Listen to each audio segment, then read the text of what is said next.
Every week on Real Estate News, our in-house finance expert, Iggy Damiani, fills us in on the latest movements in the market.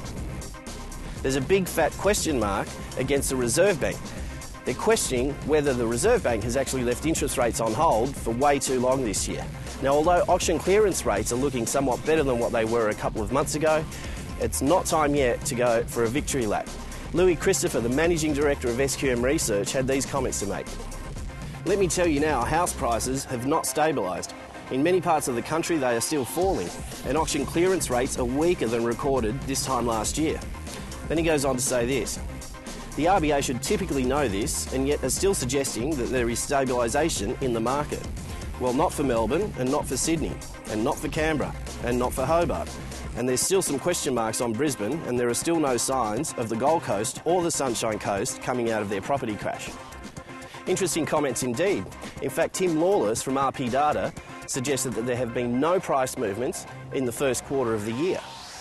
And he then says that that's the best news that the property market has had over the last 12 months.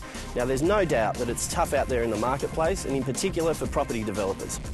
This week alone, Sunland, a well-known Gold Coast developer, has put up their flagship hotel, the Versace, for sale. The Versace Hotel, which has a 6-star rating, is actually doing extremely well with occupancy rates around the 80% mark. But it's clear that times are getting tough for a lot of developers, and in particular East Coast developers. Now, they're going to put the property on the market and they're looking for $80 million or so. But in my view, it'll end up in the hands of a foreign investor. I'm Iggy Damiani. I'll see you next week.